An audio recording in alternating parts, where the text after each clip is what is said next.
وصحبه أجمعين. الله لا إله إلا هو الحي القيوم لا تأخذه سنة ولا نوم له ما في السماوات وما في الأرض من ذا الذي يشفع عنده إلا بإذنه يعلم ما بين أيديهم وما خلفهم ولا يحيطون بشيء من علمه إلا بما شاء وسع كرسيه السماوات والأرض ولا يؤوده حفظهما وهو العلي العظيم. إن الله وملائكته يصلون على النبي يا أيها الذين آمنوا صلوا عليه وسلموا تسليما.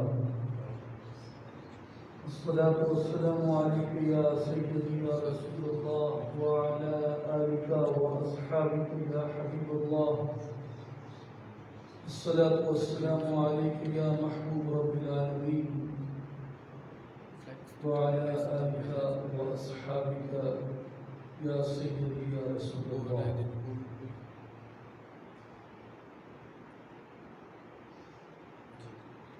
آج ہم اس مبارک رات کے متعلق اپنے علم و فکر کی گوشوں میں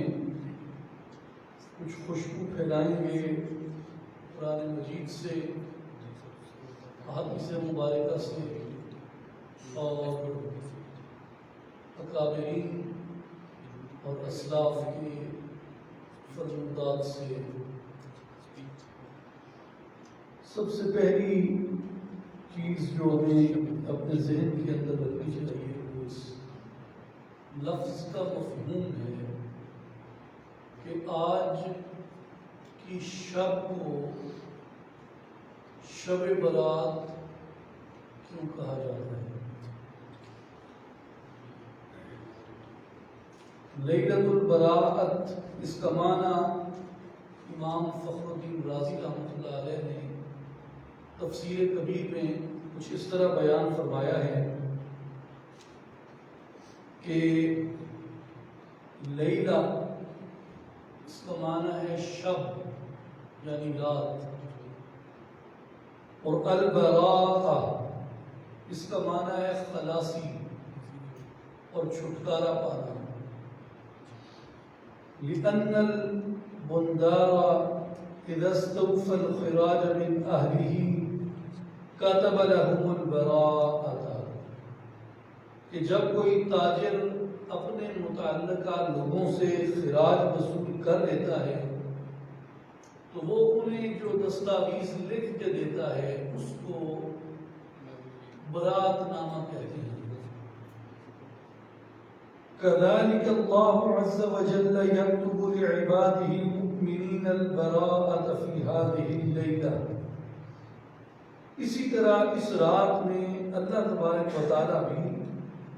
اپنے مومن بندوں کو نجات کا پروانہ جاری فرماتا ہے. تو اس لیے کہ اس شب میں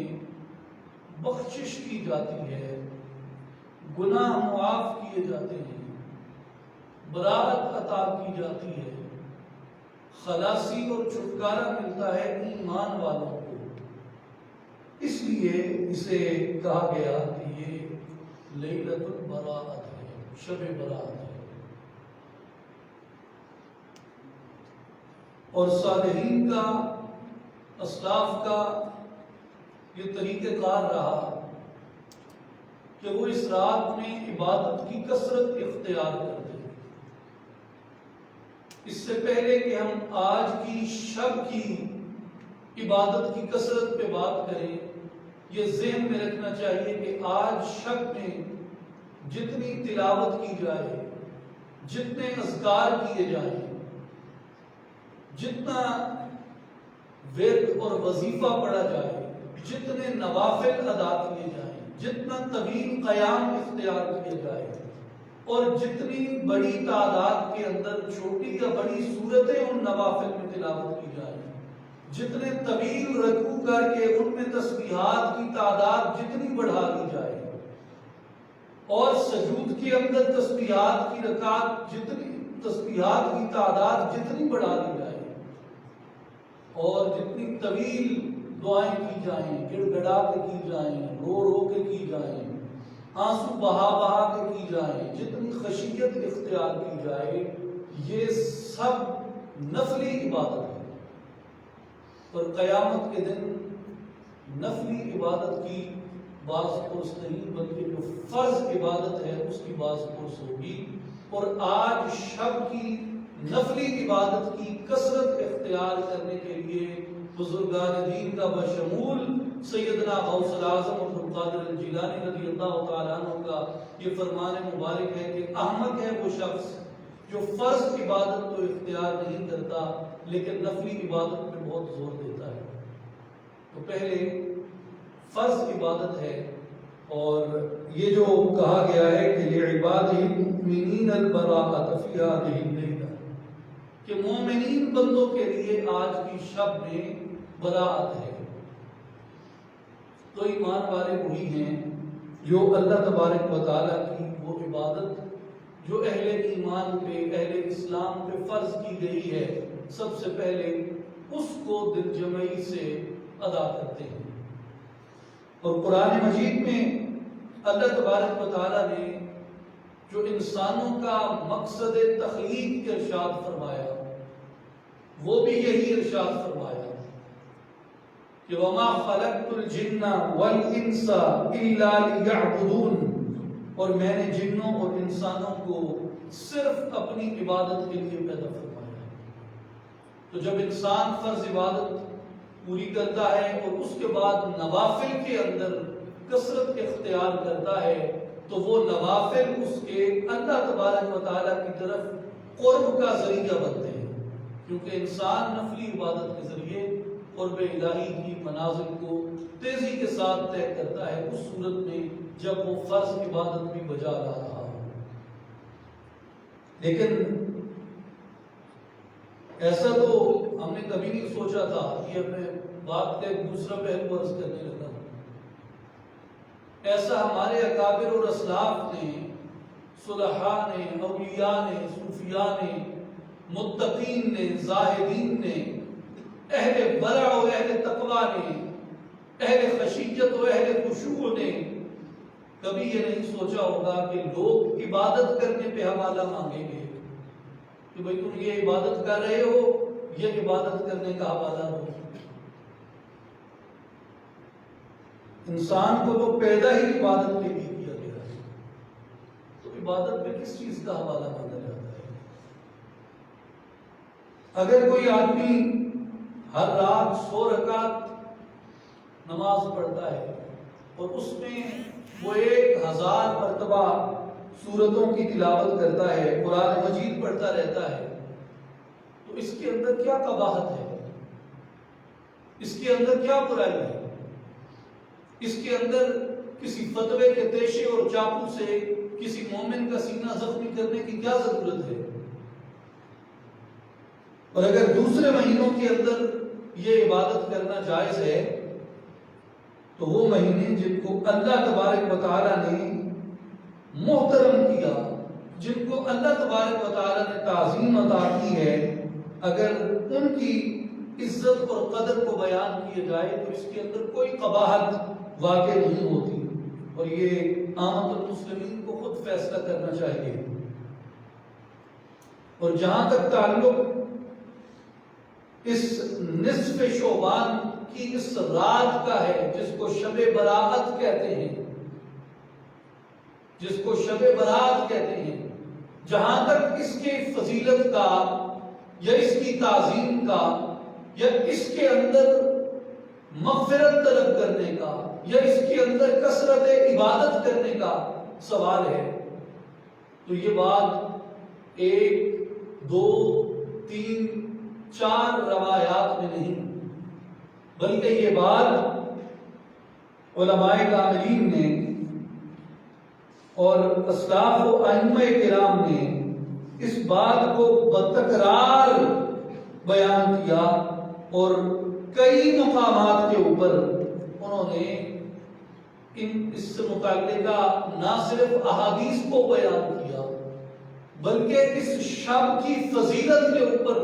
محدثین نے اپنی اپنی کتب حدیث کے اندر پورے ابواب قائم کیے، جس کے تحت وہ مختلف احادیث مبارکہ لے کے آئے۔ مثال کے طور پہ ان میں سے میں چند ایک کتب کا آپ کو حوالہ پیش کرتا ہوں۔ سنن ترمذی صحاح ستہ کی کتاب ہے، معتبر کتاب ہے حدیث میں، امام ترمذی رحمۃ اللہ علیہ نے پورا باب قائم کیا اس پہ، باب ما جاء فی لیلۃ نصف من شعبان، کہ یہ جو 15ویں ہے شعبان کے نصف کی جو رات ہے اس کے بارے میں۔ اور امام ابن ماجہ رحمۃ اللہ علیہ نے سنن ابن ماجہ میں باب قائم کیا، باب ما جاء فی لیلۃ نصف من شعبان۔ امام عبد الرزاق رحمۃ اللہ علیہ نے المصنف کے اندر پورا باب قائم کیا، باب النصف من شعبان۔ امام ابن ابی شیبہ رحمۃ اللہ علیہ نے پورا باب قائم کیا، ما قالوا فی لیلۃ النصف من شعبان وما یغفر فیہا من الذنوب۔ اور کتاب السنہ کے اندر امام ابو بکر بن عاصم الشیبانی رحمۃ اللہ علیہ نے پورا باب قائم کیا، باب ذکر نزول ربنا تبارک و تعالی الى السماء الدنیا لیلۃ النصف من شعبان ومطلعہ الى خلقہ۔ اس کے اندر انہوں نے پوری اس حدیث کا مفہوم بیان کیا کہ اللہ تبارک و تعالی آسمان دنیا کی طرف اپنی شان کے لائق اپنا نزول فرماتا ہے جس شب میں شعبان کی اس 15ویں شب کے بارے میں باب ہے۔ یہ امام ابو بکر بن عاصم الشیبانی رحمۃ اللہ علیہ نے کتاب السنہ کے اندر باب قائم کیا۔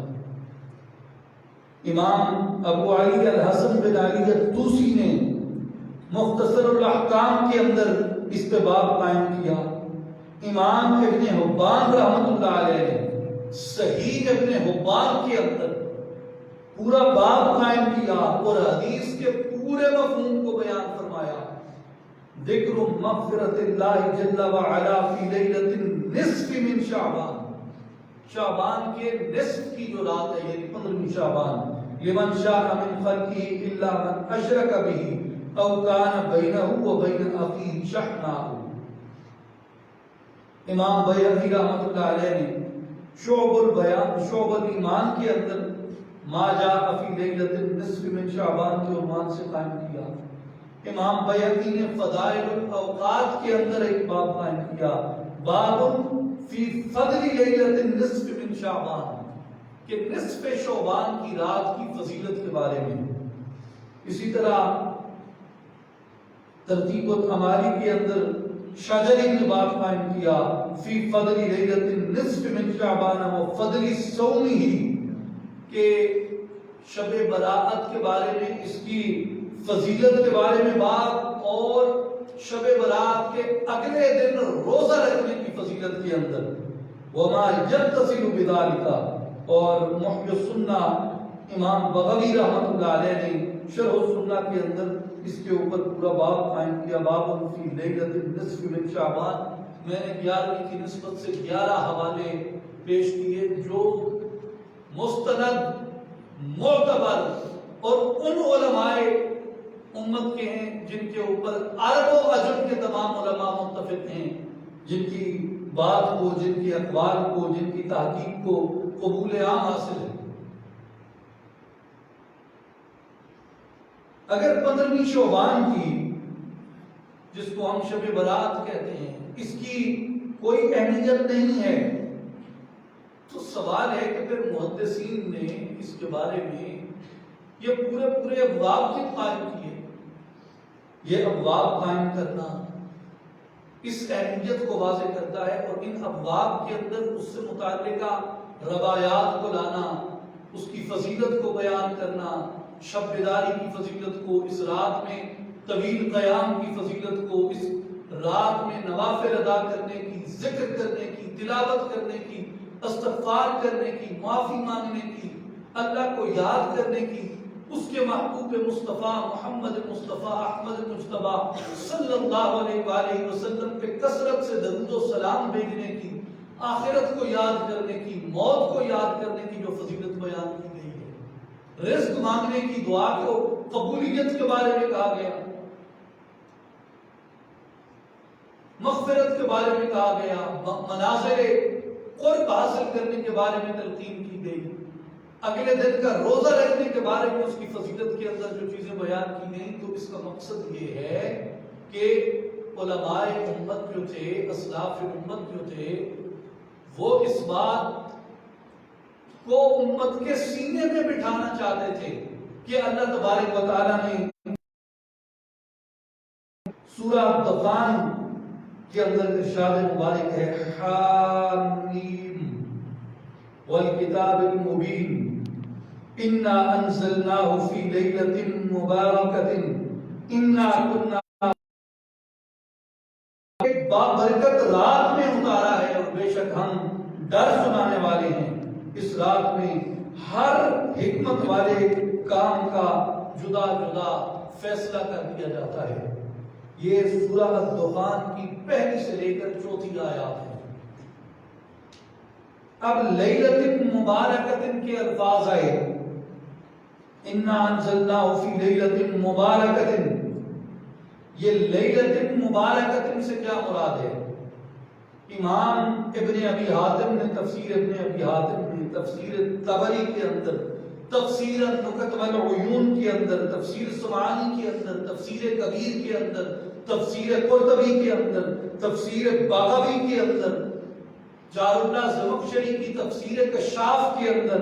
اور کئی دیگر تفاسیر میں اس آیت کے تحت مفسرین نے دو اقوال نقل کیے۔ دو اقوال، پہلا قول انہوں نے یہ نقل کیا کہ اس سے مراد شب قدر کی رات ہے، اور یہی اکثریت کی رائے ہے کہ یہ رات جو اس میں بیان ہوئی آیت میں کہ انا انزلناہ فی لیلۃ مبارکۃ، کہ ہم نے اس کو ایک مبارک رات میں اتارا ہے، اس سے مراد شب قدر ہے۔ اور دوسرا قول لکھا کہ اس سے مراد شب برات ہے، یعنی نصف شعبان کی رات، جسے 15 شعبان کی رات کہا جاتا ہے۔ یہ طبری، ابن ابی حاتم، صاحب نکت والعیون، صاحب سمعانی، امام رازی، امام قرطبی، امام بغوی، یہ سبھی ائمہ تفسیر اس بات کے اوپر یہ دو اقوال لائے ہیں کہ اس سے مراد لیلۃ القدر بھی ہے، گو کہ اس میں اکثریت کی رائے ہے، لیکن بعض نے اس سے مراد شعبان کی یہ 15ویں رات بھی لی ہے۔ امام رازی رحمۃ اللہ علیہ، امام فخر الدین رازی رحمۃ اللہ علیہ نے تفسیر کبیر میں اسی آیت مبارکہ کی تفسیر میں فرمایا، اختلفوا فی هذه الليلۃ المبارکۃ فقال الاکثرون انها لیلۃ القدر، اس بارے میں اختلاف کیا گیا، اس رات کے بارے اکثر نے یہ کہا جسے قرآن نے شب مبارک کہا ہے، لیلۃ المبارک کہا ہے، اس سے مراد لیلۃ القدر کی رات ہے۔ وقال عکرمۃ وطائفۃ آخرون، لیکن عکرمہ نے اور مفسرین کی ایک پوری جماعت نے یہ کہا انہا لیلۃ البراءۃ، اس مبارک رات جسے قرآن مبارک رات کہہ رہا ہے، اس سے مراد شب براءت ہے۔ وہی لیلۃ النصف من شعبان، اور جو شب براءت ہے وہ رات ہے جو شعبان کے نصف میں آتی ہے، یعنی یہ 15ویں رات۔ تو خلاصہ کلام یہ ہے کہ اللہ تبارک و تعالیٰ نے اس شب کو عزت اور برکت عطا فرمائی ہے۔ اور یاد رکھیں کہ اللہ تبارک و تعالیٰ چیزوں کو برکتیں عطا کرتا ہے جب، تو ان کی اہمیت کو ہمارے اوپر واضح فرماتا ہے۔ یعنی اللہ تبارک و تعالیٰ نے مکۃ المکرمہ کے بارے میں اور بیت اللہ شریف کے بارے میں، خانہ کعبہ شریف کے بارے میں قرآن مجید میں فرمایا کہ ہم نے اس کو مبارک بنایا ہے۔ ان اول بیت وضع للناس الذی ببکۃ مبارکا وہدی للعالمین، بے شک سب سے پہلا گھر جو لوگوں کی عبادت کے لیے بنایا گیا وہی ہے جو مکہ میں ہے برکت والا، اور وہ سارے جہان کے لیے مرکز ہدایت ہے۔ یہاں مکہ شریف کو اور خانہ کعبہ کو مبارک کہا گیا، اسی طرح مسجد اقصی کو اور بیت المقدس کو مبارک کہا۔ بارکنا حولہ، ہم نے اس کے گرد و نواح کو برکت عطا فرمائی۔ سیدنا عیسیٰ علیہ السلام نے اپنے بارے میں ارشاد فرمایا وَجَعَلْنِي مُبَارَكًا أَيْنَمَا كُنْتَ وَأَوْصَانِي بِالصَّلَاةِ وَالزَّكَاةِ مَا دُمْتُ حَيًّا، اور میں جہاں کہیں بھی رہوں مجھے بنانے والے نے سراپا برکت بنایا ہے، اور میں جب تک بھی زندہ ہوں اس نے مجھے نماز اور زکوٰۃ کا حکم فرمایا ہے۔ تو وجود پیغمبر بھی برکت ہے۔ اسی طرح قرآن مجید میں شجر مبارکہ کا ذکر آیا ہے، اللہ نور السماوات والارض مثل نورہ کمشکاۃ فیہا مصباح المصباح فی زجاجۃ الزجاجۃ کأنہا کوکب دری یوقد من شجرۃ مبارکۃ زیتونۃ لا شرقیۃ ولا غربیہ۔ اسی طرح حضرت نوح علیہ السلام کو جس منزل پہ اتارا گیا اس منزل کو قرآن مجید میں اس طرح بیان کیا گیا وَقُلْ رَبِّ أَنزِلْنِي مُنزَلًا مُبَارَكًا وَأَنْتَ خَيْرُ الْمُنزِلِينَ، اور عرض کرنا ہے میرے رب مجھے بابرکت منزل پر اتار اور تو سب سے بہتر اتارنے والا ہے۔ اسی طرح مبارک پانی کا ذکر قرآن مجید کے اندر کیا گیا وَنَزَّلْنَا مِنَ السَّمَاءِ مَاءً مُبَارَكًا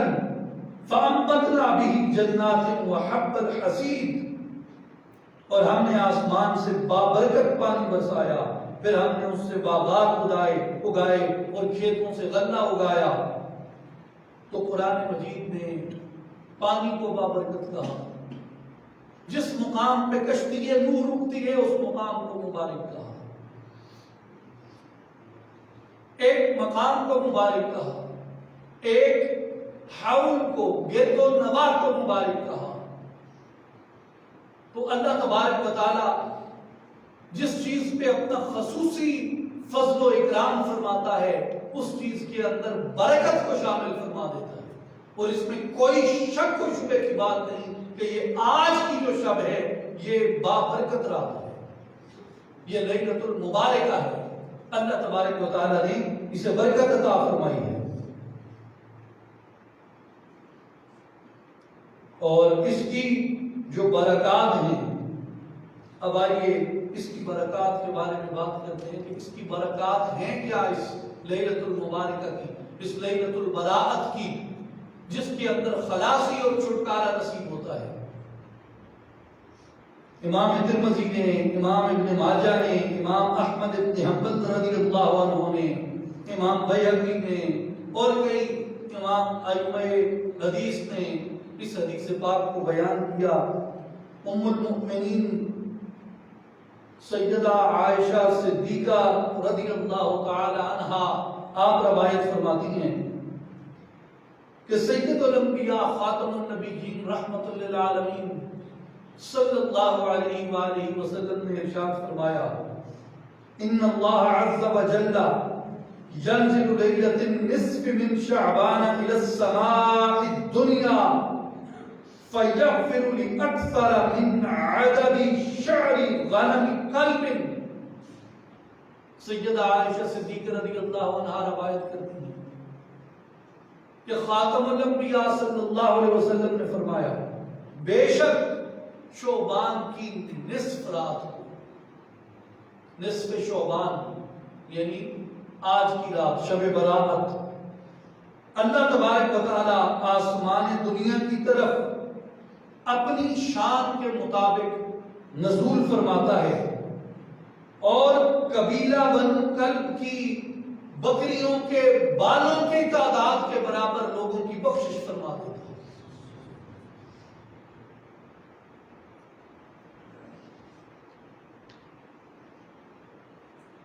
اور یہ جو حدیث مبارک ہے کہ ان اللہ عز وجل ینزل لیلۃ النصف من شعبان الی السماء الدنیا، کہ اللہ تبارک و تعالی نصف شعبان کی جو شب ہے اس شب میں آسمان دنیا کی طرف اپنی شان کے مطابق نزول فرماتا ہے۔ اس حدیث کو یہ صرف امام ترمذی یا ابن ماجہ نے نہیں بلکہ بے شمار محدثین نے اس حدیث پاک کو نقل اور درج فرمایا ہے اپنی اپنی کتب احادیث کے اندر۔ امام ابن ابی شیبہ نے، امام احمد ابن حنبل نے کتاب و سنہ میں بھی اور مسند احمد ابن حنبل کے اندر بھی، امام بیہقی رحمۃ اللہ علیہ نے بھی، امام دارقطنی نے بھی، امام سیوطی رحمۃ اللہ علیہ نے اپنی 4 کتب کے اندر اس حدیث پاک کو نقل کیا۔ مشکات شریف کے اندر بھی یہ حدیث پاک موجود ہے۔ امام ابن ماجہ رحمۃ اللہ علیہ نے سید الاتقیاء، سید الاولیاء، سلطان ولایت حیدر کرار، سیدنا امیر المؤمنین خلیفہ چہارم علی ابن ابی طالب رضی اللہ تعالیٰ عنہ سے روایت فرمایا کہ رسول اللہ صلی اللہ علیہ وآلہ وسلم نے فرمایا اذا کانت لیلۃ النصف من شعبان، جب شعبان کی 15ویں رات ہو، حضرت علی المرتضیٰ رضی اللہ عنہ روایت کرتے ہیں کہ سرکار نے فرمایا جب شعبان کی 15ویں رات ہو فقوموا لیلہا، اس رات میں قیام کیا کرو، وصوموا نہارہا، اور اس کے دن میں روزہ رکھا کرو، فإن اللہ ینزل فیہا لغروب الشمس الی سماء الدنیا، کیونکہ اللہ تعالیٰ اس رات میں سورج غروب ہوتے ہی، اس رات میں سورج غروب ہوتے ہی آسمان دنیا کی طرف اپنی شان کے مطابق نزول فرماتا ہے۔ فیقول، اور فرماتا ہے الا من مستغفر لی فاغفر لہ، کیا تم میں کوئی ہے بخشش طلب کرنے والا کہ آج کی شب میں اس کو بخش دوں؟ ہے کوئی بخشش کا سوالی میرے دربار میں جو مجھ سے بخشش کا سوال کرے اور میں آج کی شب اسے بخش دوں؟ اس سے پہلے کہ میں حدیث کے اگلے حصے میں جاؤں، سرکار دو عالم صلی اللہ علیہ وسلم کے یہ الفاظ جو سیدنا علی المرتضیٰ کے وسیلہ جلیلہ سے امام ابن ماجہ نے ہم تک پہنچائے، اللہ تعالیٰ امام ابن ماجہ پہ رحمت فرمائے، اور اللہ تعالیٰ سلطان الولایت حضرت علی المرتضیٰ رضی اللہ تعالیٰ عنہ کے فیضان ولایت سے ہمارے سینوں کو مالا مال فرمائے، اور سرکار دو عالم صلی اللہ علیہ وآلہ وسلم کی رحمت سے ہمارے وجود کو خیرات عطا فرمائے، حضور کی اطاعت، حضور کی کامل اتباع نصیب فرمائے، حضور کی آل اطرت، حضور کے خلفاء، حضور کے صحابہ کرام رضوان اللہ علیہ مجمعین کی محبت و ادب نصیب فرمائے، اور اللہ تبارک و تعالی آج کے اپنے اس رات کی مبارک ساعتوں کے اندر جن کی بشارت ہمیں سید الانبیاء صلی اللہ علیہ وآلہ وسلم نے دی، مسلمانوں جولیاں پھیلا دو، اور جولیاں پھیلا کے گڑ گڑا کے ہاتھ باندھ کے اس کی بارگاہ میں بخشش کا سوال کرو کہ میرے مولا تیرے محبوب مصطفیٰ صلی اللہ علیہ وآلہ وسلم کی زبان گوہر فشاں سے ہم تک یہ پہنچا الا من مستغفر لی فاغفر لہ، کہ ہے کوئی تم پہ بخشش طلب کرنے والا کہ آج شب میں اسے بخش دوں؟ مولا ہم تجھ سے مانگنے کا طریقہ نہیں جانتے، لیکن ہم جولیاں پھیلائے تیرے دربار میں بیٹھے ہیں، ہماری مغفرت فرما دے، ہماری بخشش فرما دے، ہمارے گناہوں کو بخش دے، ہمیں گناہوں سے دور فرما دے۔ ربنا فاغفر لنا ذنوبنا وکفر عنا سیئاتنا وتوفنا مع الابرار، اے پروردگار جو گزر گئے جو ہمارے قریبی تھے، ہم ان کے لیے بھی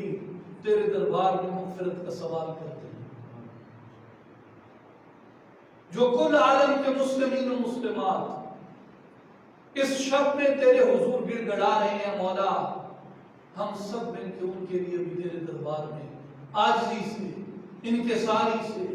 تیری رحمت پہ بھروسہ رکھ،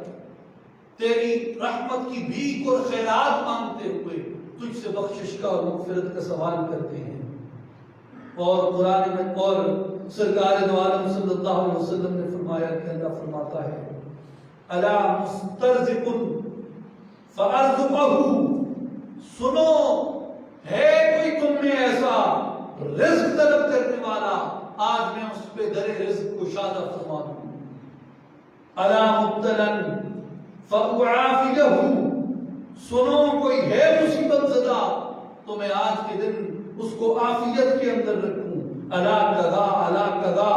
سنو اسی طرح فرماتا ہے کہ ہے کوئی مانگنے والا میں اس کو عطا کر دوں، ہے کوئی سوال کرنے والا کسی چیز کا میں اس کو وہ عطا کر دوں۔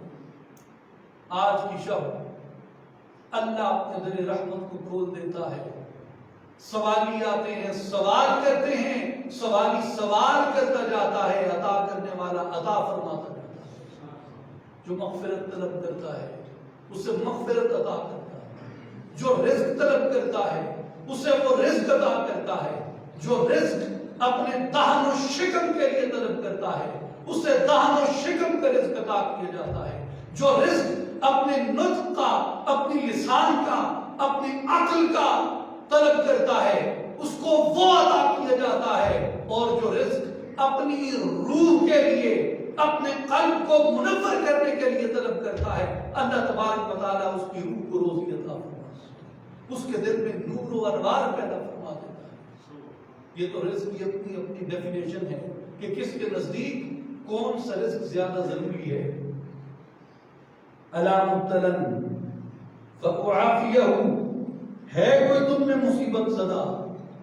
جو مجھ سے سوال کرے اور میں اس کو عافیت عطا کروں۔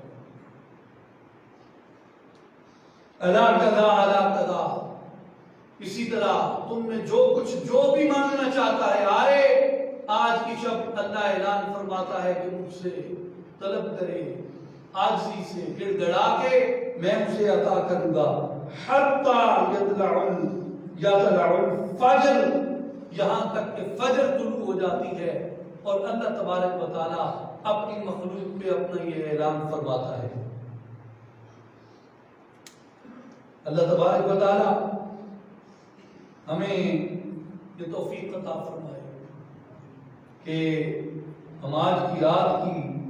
برکات سے اپنے دل کو اور اپنے سینوں کو منور فرمائیں، منور کریں، اور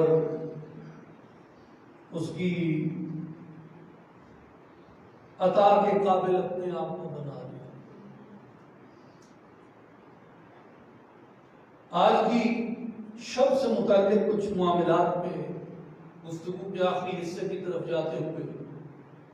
میں چند چیزیں عرض کرتا ہوں کہ یہی جو آیت ہم نے اس کی پڑھی کہ فیہا یفرق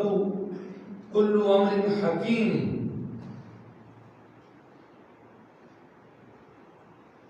اس کے بارے میں امام طبری نے اور امام قرطبی نے اور امام بغوی رحمۃ اللہ علیہ نے حضرت اکرمہ رحمۃ اللہ علیہ کا قول نقل کیا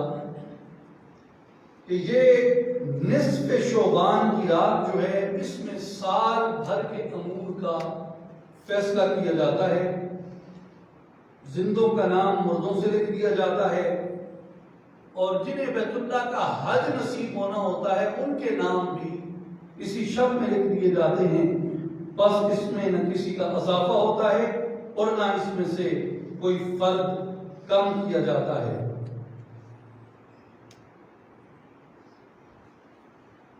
امام بغوی رحمۃ اللہ علیہ نے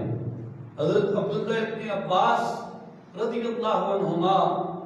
سے روایت کیا کہ وہ فرماتے ہیں ان اللہ یقضی الاقضیۃ فی لیلۃ النصف من شعبان،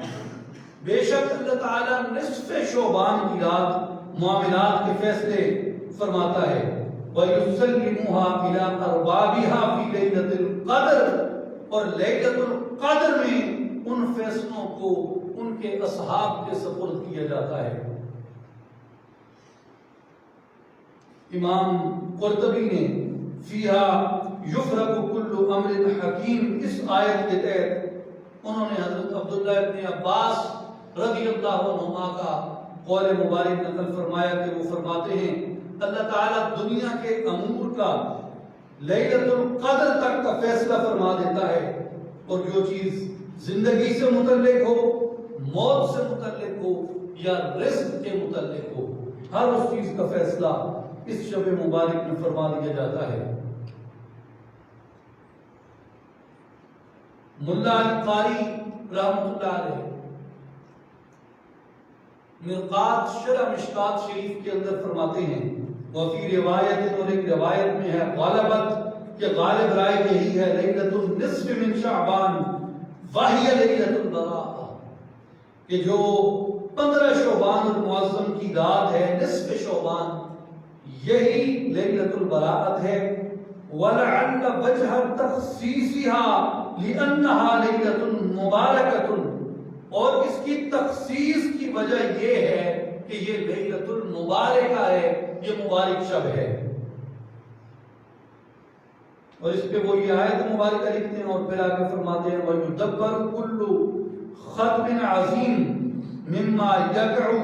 فِي السَّنَةِ كُلِّهَا مِنَ الْإِحْيَاءِ وَالْإِمَاتَةِ وَغَيْرِهَا حَتَّى يَكْتُبَ الْحُجَّاجُ،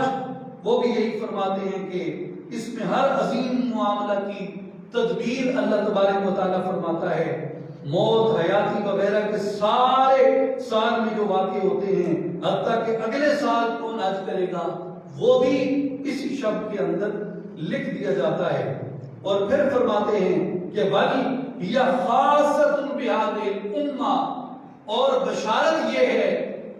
کہ یہ شب جو ہے صرف محمد مصطفیٰ احمد مجتبیٰ علیہ السلام کی امت کو عطا کی گئی ہے، کہ یہ اس امت کا خاصہ ہے کہ اس امت کو یہ رات جو ہے یہ نصیب ہوئی۔ یہ اللہ تبارک و تعالیٰ کی عطاؤں میں سے ایک عطا ہے کہ ہمیں اس رات کا، اس شب کا تحفہ، اس کی برکت کا تحفہ، اور اس میں اس کے فضل کے عطا کیے جانے کا تحفہ ہمیں سنایا گیا، بتایا گیا۔ میرے بھائیوں اور بزرگوں، میری بہنوں اور بیٹیوں، میں حسن اعتقاد سے آپ سے یہ عرض کرنا چاہتا ہوں کہ ایسی تمام راتیں، ایسے تمام ایام جن کی برکت ہے، اس کے بارے میں شک میں پڑنا، شبہ میں پڑنا، یہ روحانی خسارے کا موجب ہوتا ہے۔ اولیاء اللہ کا راستہ وہ ہے جو کتاب اور سنت کا راستہ ہے۔ وہ کوئی ایسا قول، ایسا فعل اختیار نہیں کرتے جو موافق کتاب نہ ہو یا موافق سنت نہ ہو۔ وہ ہمیشہ ایسا قول اختیار کرتے ہیں جو کتاب کے موافق ہوتا ہے اور جو سنت مصطفیٰ کے موافق ہوتا ہے۔ اس لیے اس شب کو اپنے لیے غنیمت جانو، اس شب کو اپنے لیے اللہ تبارک و تعالیٰ کی عطاؤں میں سے جو اس امت پہ خاص ہیں، ان عطاؤں میں سے ایک عطا جانو، اور جتنے سجدوں کی توفیق ہو، جتنی تلاوت کی توفیق ہو، جتنے ذکر کی توفیق ہو، جتنی دعاؤں کی توفیق ہو، وہ ذکر کرو، تلاوت کرو، وہ دعائیں کرو، اور اس کے سامنے نہیں گڑ گڑانا تو پھر کس کے سامنے گڑ گڑانا ہے؟ اس سے نہیں مانگنا تو پھر کس سے مانگنا ہے؟ اس سے پہلے کہ میں اپنی گفتگو کا اختتام کروں دعا کے ساتھ، میں اعلیٰ حضرت امام احمد رضا خان قادری برکاتی الحنفی رضی اللہ تعالی عنہ آپ کے فتاوی رضویہ سے ایک خاص طریقہ اس رات میں نماز کا عرض کرنا چاہتا ہوں، جو اعلیٰ حضرت رحمۃ اللہ علیہ نے مشائخ کے حوالے سے لکھا ہے کہ وہ 100 رکعت 1000 مرتبہ سورہ اخلاص کے ساتھ ادا کرتے ہیں، یعنی ہر رکعت میں 10 مرتبہ قل هو اللہ احد پڑھتے ہیں، اور اس نماز کا نام انہوں نے صلاۃ الخیر رکھا تھا، اس کی برکت مسلمہ ہے۔ اور اگر کوئی 100 رکعت 10 مرتبہ سورہ اخلاص کی تلاوت کے ساتھ اس شب میں ادا کرتا ہے، اور اس کے بعد اللہ تبارک و تعالیٰ کے دربار میں اس کی رحمت کے بھروسے پہ، اس کے فضل کے یقین پہ جو بھی دعا کرتا ہے، اللہ تبارک و تعالیٰ اس دعا کو شرف قبولیت عطا فرماتے ہیں۔ کیوں کہ اتنی مرتبہ اس کی توحید کا بیان کر کے، اور قرآن مجید میں سورہ اخلاص کا آپ کو پتہ ہے کہ اس کی بڑی اہمیت ہے، اور یہ کلمات جو ہیں اللہ تبارک و تعالیٰ نے مومنین اور مشرکین کے درمیان ایک حد فاصل کے طور پہ اتارے ہیں۔ تو سورہ اخلاص کی تلاوت اتنی زیادہ مرتبہ جب اس ایک شب میں کی جائے، اور پھر بار بار رکوع و سجود کیے جائیں اور گڑ گڑایا جائے، تو دل میں خشیت واقع ہو جاتی ہے، عجز پیدا ہو جاتا ہے، جس کی بدولت جو دعا عجز سے جاتی ہے وہ درجہ قبولیت اختیار کر لیتی ہے۔ اللہ تبارک و تعالی ہم سب کو اپنے ذکر کی، اپنی رحمت سے حصہ پانے کی توفیق عطا فرمائے گا۔ آئیے اسی دعا کے ساتھ اختتام کرتے ہیں۔ اللہم صلی علی سیدنا و مولانا محمد وعلی آل محمد وبارک وسلم۔ ربنا آتنا فی الدنیا حسنة وفی الآخرة حسنة وقنا عذاب النار، وقنا عذاب القرد، وقنا عذاب المرض، وقنا عذاب الموت، وقنا عذاب القبر، وقنا عذاب الحشر، وقنا عذاب السقر، وقنا عذاب الميزان۔ ربنا ظلمنا أنفسنا وإن لم تغفر لنا وترحمنا لنكونن من الخاسرين۔ ربنا لا تؤاخذنا إن نسينا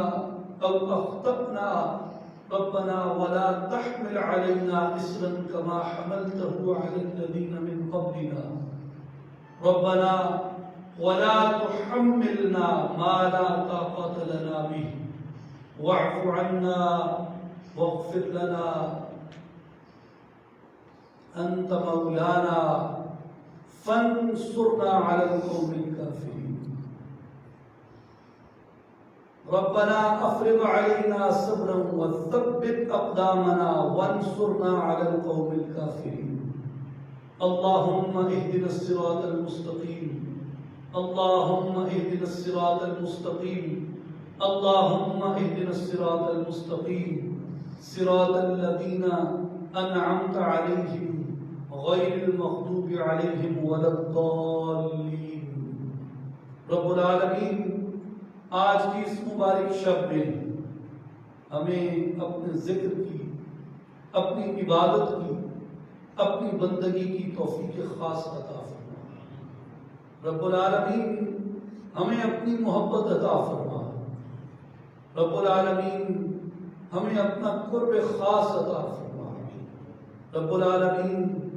ہمارے دلوں پہ جو پردے ہیں ان پردوں کو زائل فرما دے، ہمارے دلوں کو گرد و غبار سے پاک کر دے، ہمارے دلوں کو نجاستوں سے غلاظتوں سے پاک کر دے۔ رب العالمین ہمارے دلوں سے جو ارادے، جو خیالات، جو خواہشات اٹھتی ہیں، مولا ان ارادوں کو، ان خیالات کو، ان خواہشات کو نفس و شیطان کی ملاوٹ سے پاک کر کے اپنی ذات کے لیے خاص فرما دیں۔ ہم صرف تیرے ہو جائیں۔ رب العالمین ہمارے ارادے صرف تیرے ہو جائیں۔ رب العالمین ہمارے خیالات صرف تیرے ہو جائیں، ہماری خواہشات صرف تیری ہو جائیں۔ رب العالمین ہمیں اپنی طلب کے اندر خالص فرما دے، اپنی محبت کے اندر خالص فرما دے، اپنے راستے کے اندر خالص فرما دے،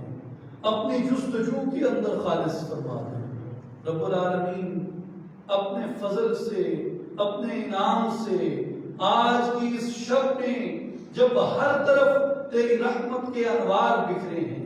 جب ہر طرف تیری رحمت کے، تیرے انوار کے مظاہر ہیں، مولا ہمارے سیاہ دلوں کو بھی منور فرما دے، ہمارے تاریک دلوں کو منور فرما دے۔ رب العالمین ہمارے دل جو ظلمت کی، جہالت کے، تعصبات کے، نفس و شیطان کے راستے کے،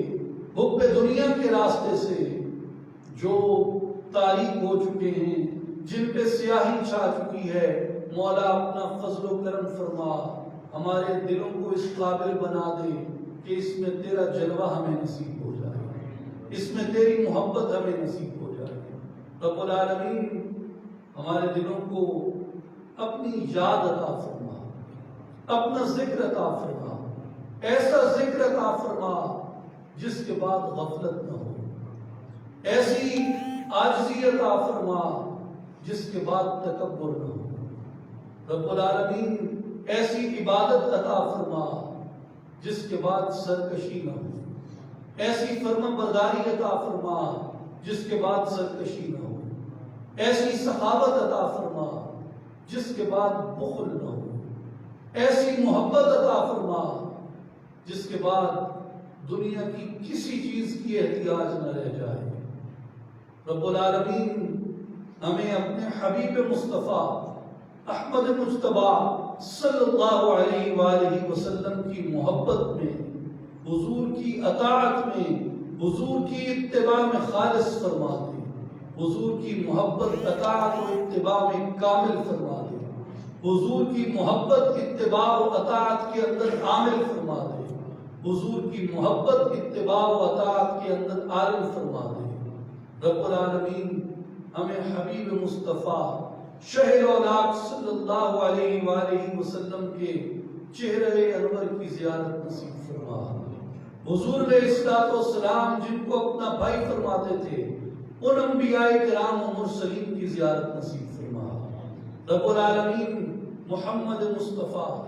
احمد مجتبیٰ صلی اللہ علیہ وآلہ وسلم جب چاند کی مانند اپنے ستاروں کے درمیان جلوہ فرما ہوتے، ہمیں اس چاند کے ساتھ حضور کے ان ستاروں کی زیارت نصیب فرما۔ خلفائے راشدین المہدیین کو جس فیض سے تو نے مالا مال فرمایا، ان کے جس فیض سے امت مصطفیٰ صلی اللہ علیہ وسلم کے مومنین کے دل شاد ہوتے ہیں، اس فیض سے ہمارے دلوں کو، ہمارے اجساد و ابدان کو، ہماری ارواح کو، ہمارے نفوس کو فیض پانے کی توفیق عطا فرما۔ رب العالمین ہمیں صدق صدیق سے مالا مال فرما دے۔ رب العالمین ہمیں محاسبہ فاروق سے مالا مال فرما دے۔ رب العالمین ہمیں حیا و سخائے عثمان سے مالا مال فرما دے۔ رب العالمین ہمیں علم و ولایت علی سے مالا مال فرما دے۔ رب العالمین ہمیں حسنین کریمین کے محبت عطا فرما اور ان کی نظر عنایت عطا فرما۔ رب العالمین ہمیں صحابہ کرام رضوان اللہ علیہم اجمعین کہ اس راستے پہ چلنے کی توفیق عطا فرما جو تیرے دین کی اقامت کی طرف لے کے جاتا ہے۔ رب العالمین جو تیرے دین کی سربلندی کی طرف لے کے جاتا ہے۔ رب العالمین تو نے اپنے محبوب مصطفیٰ صلی اللہ علیہ وآلہ وسلم کو جو نوید اور جو بشارت عطا فرمائی کہ لِيُظْهِرَهُ عَلَى الدِّينِ كُلِّهِ کہ یہ دین تمام ادیان پہ غالب ہونے آیا ہے۔ میرے مولا ہم آج سست ہو گئے، ہمارے قدم ناتواں ہو گئے، ہمارے جذبے ناتواں ہو گئے۔ ہم آج کی اس مبارک رات میں، ان مبارک ساعتوں میں محمد مصطفیٰ احمد مجتبیٰ صلی اللہ علیہ وسلم کے وسیلہ جلیلہ سے، خلفائے راشدین المہدیین کے وسیلہ جلیلہ سے، حسنین کریمین کے وسیلہ جلیلہ سے،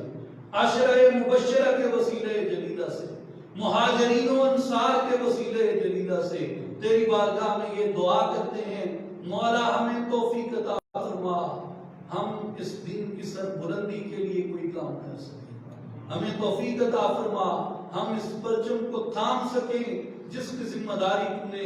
اپنے محبوب مصطفیٰ صلی اللہ علیہ وسلم کا کلمہ گو بننے کے ناطے ہمیں عطا فرمائی ہے۔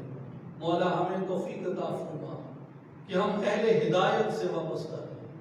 ہم صالحین سے وابستہ رہیں، ہم ابرار سے وابستہ رہیں، ہم اولیاء سے وابستہ رہیں، ہم ان سے وابستہ رہیں جن پہ تو نے اپنا فضل اپنا انعام فرمایا۔ مولا ہمیں ان کے راستے سے محفوظ فرما جن پہ تیرا غضب ہوا اور جو گمراہ ہو گئے۔ مولا آج کی اس شب میں ہم تیری بارگاہ میں دست بدعا ہیں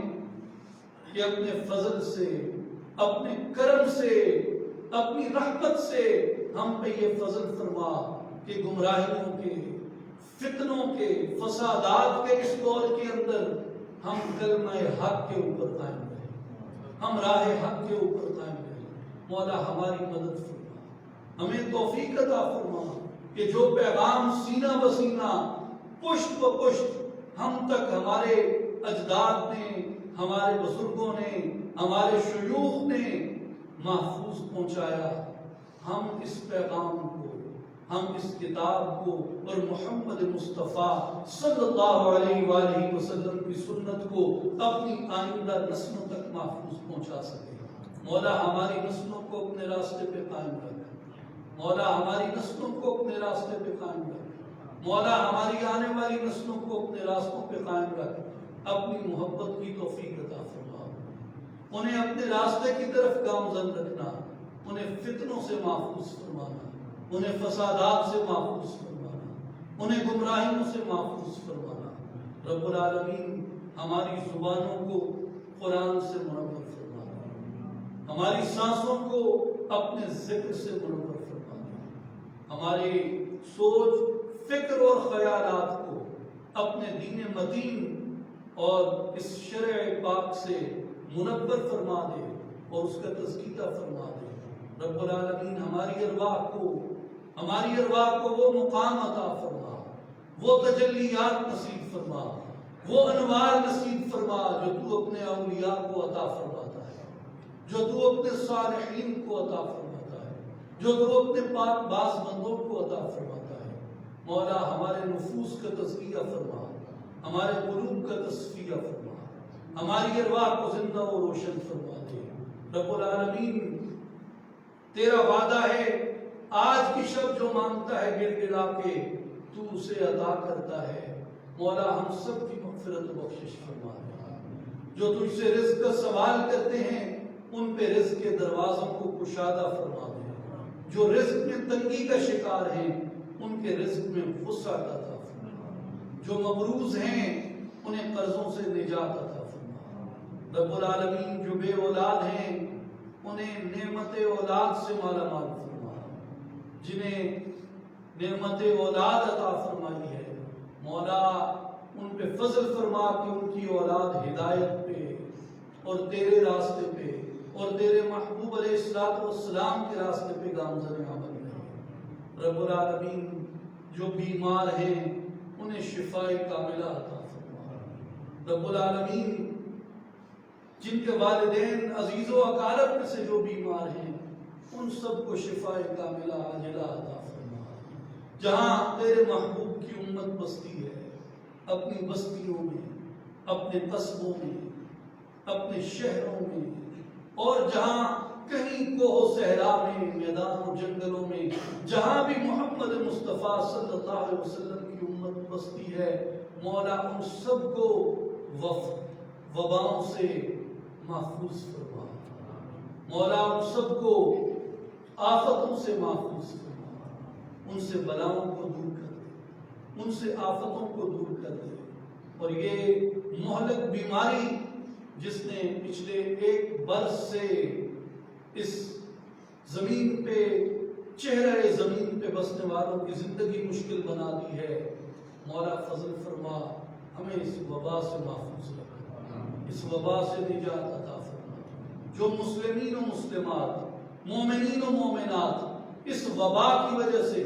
اس دنیا سے رحلت کر گئے، مولا ان کے درجات کو بلند فرما، ان کی مغفرت فرما دے۔ رب العالمین یہ پاک سرزمین جو ہم نے تیرے کلمہ لا الہ الا اللہ محمد رسول اللہ کی بنیاد پہ حاصل کی، یا اللہ اس پاک سرزمین کو استحکام عطا فرما، اس کے سبز ہلالی پرچم کو ہمیشہ سر بلند فرما۔ رب العالمین اس ملک کے قیام کے لیے، اس ملک کی سالمیت کے لیے، اس ملک کے استحکام کے لیے، اس ملک کے دفاع کے لیے، اس ملک سے فتنے اور فساد کے خاتمے کے لیے آج تک بوڑھوں، جوانوں، بچوں، عورتوں، مردوں میں سے جس جس نے جو قربانی دی ہے، مولا ان کی قربانی کو قبول و منظور فرما۔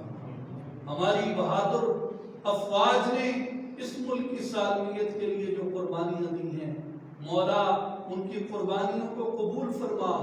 اور ان کے پائے ثبات کو تقویت عطا فرما۔ آج مسلمان فلسطین میں مظلوم ہیں، آج قبلہ اول ہمارے ہاتھوں سے نکل گیا،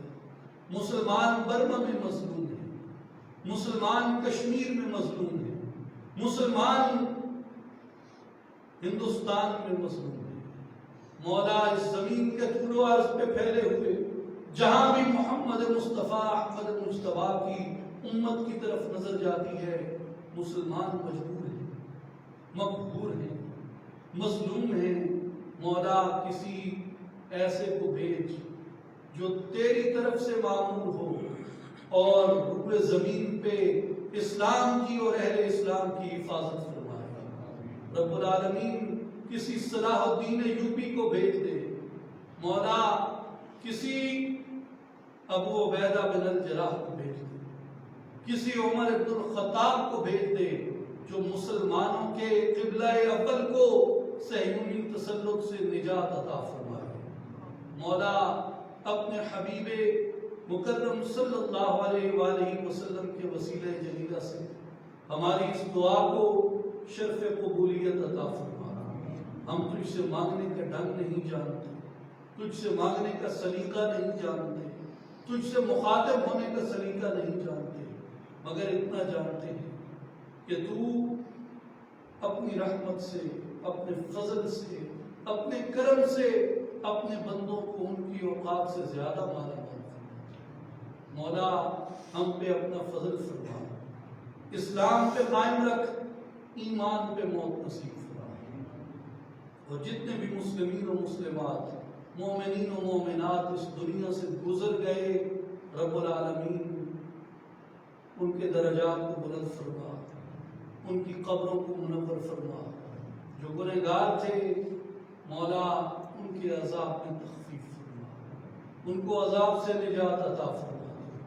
رب العالمین ان پہ اپنی رحمتیں، اپنی برکتیں، اپنا کرم، اپنا رحم نازل فرما۔ مولا ہم کس قابل ہیں کہ تیرے سامنے کوئی حساب رکھ سکے؟ ہم حساب نہیں، تجھ سے رحمت کے طالب ہیں۔ عدل کرے تے تھر تھر کمبن کچھیاں شانہ والے، فضل کریں تے بخشے جامن میں ورگے منہ کالے۔ مولا ہم تیرے عدل کے نہیں، تیرے فضل کے سوالی ہیں، ہم پہ اپنا فضل فرما، ہمارے گناہوں کو ڈھانپ دے، ہمیں گناہوں سے محفوظ فرما۔ رب العالمین اپنے پاک اسماء کے صدقے، اپنے مبارک و مقدس اسماء کے صدقے، اپنے بابرکت اسماء کے صدقے اور اپنے اسم اعظم اسم جلالت کے صدقے ہم پہ اپنا فضل فرما، ہمیں اسلام پہ زندہ رکھ اور ایمان پہ موت نصیب فرما. ہمیں اپنی معرفت و پہچان نصیب فرما، اپنا قرب و وصال نصیب فرما. رب العالمین اپنی صحیح بندگی کی توفیق عطا فرما. اللہم اہدنا الصراط المستقیم صراط الذین انعمت علیہم غیر المغضوب علیہم ولا الضالین. وصلی اللہ تعالی علی حبیب خیر خلقہ محمد وعلى آلہ واصحابہ وازواجہ وذریتہ واولیاء امتہ وعلماء شریعتہ اجمعین برحمتک یا ارحم الراحمین بحق لا الہ الا اللہ محمد رسول اللہ.